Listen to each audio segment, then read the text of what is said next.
Assalamualaikum warahmatullahi wabarakatuh. Perkenalkan, nama saya Novi Sri Dewi dari HK20A. Di sini saya akan sedikit memaparkan mengenai kerangka penelitian hukum yang akan saya bahas terkait dengan penyelesaian perkara pidana anak di luar pengadilan atau yang sering kita kenal dengan istilah diversi. Nah, yang pertama itu terdapat topik penelitian. Yang menjadi topik penelitian yang akan saya bahas pada kali ini, yaitu terkait dengan penerapan penyelesaian perkara pidana anak di luar pengadilan di Indonesia. Nah, sebagaimana hal ini berpacu pada Undang-Undang Nomor 11 Tahun 2012 tentang Sistem Peradilan Pidana Anak. Juga berpacu pada Undang-Undang Nomor 23 Tahun 2002 tentang Perlindungan Anak.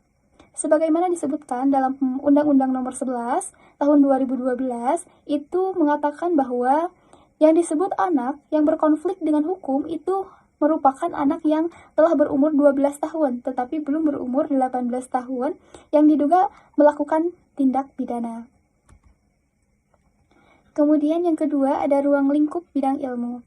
Yang menjadi ruang lingkup dalam pembahasan saya pada kali ini yaitu yang pertama mengenai hukum pidana anak, kemudian upaya penyelesaian secara diversi, dan yang terakhir mengenai hak atas perlindungan anak.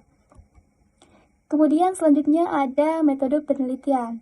Sebagaimana diketahui, metode penelitian ini sangat diperlukan karena demi tercapainya suatu tujuan penelitian. Nah, di sini saya menggunakan metode penelitian kualitatif, di mana yang dimaksudkan dengan metode penelitian kualitatif ini tidak sepenuhnya bersumber dari data-data, bersifat tidak bebas nilai, dan cenderung bersumber pada kepustakaan. Nah, dalam metode ini, yakni dengan menjelaskan data-data yang ada dengan kata-kata atau pernyataan, bukan dengan angka-angka. Nah, penelitian kualitatif ini berfungsi memberikan kategori substantif dan hipotesis penelitian kualitatif.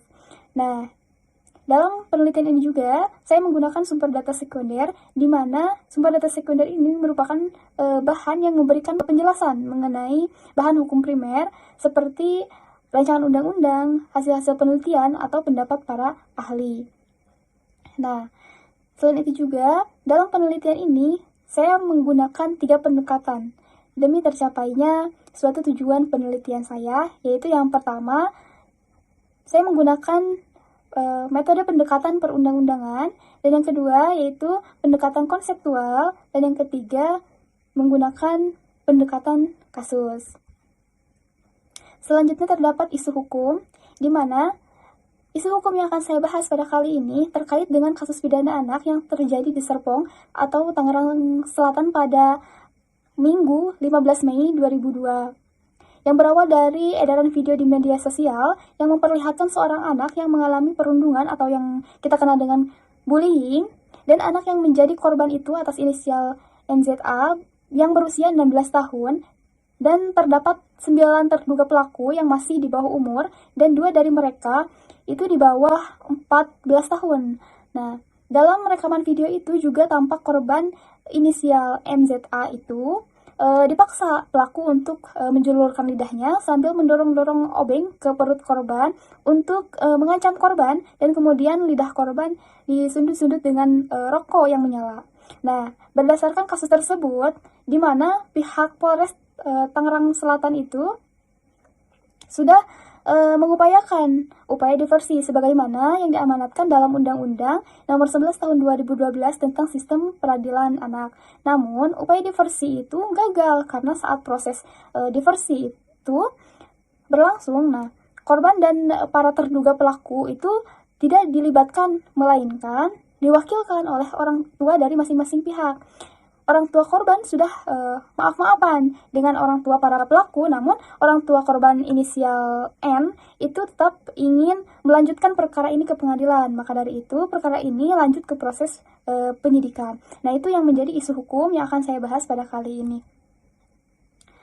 Dan juga terdapat rencana judul, yaitu implementasi penyelesaian perkara pidana anak di luar pengadilan dalam peradilan pidana Indonesia.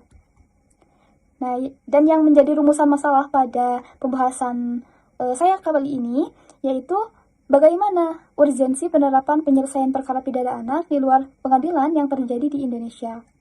Nah, mungkin itu saja yang bisa saya sampaikan mengenai kerangka penelitian hukum saya. Sekian, terima kasih. Wassalamualaikum warahmatullahi wabarakatuh.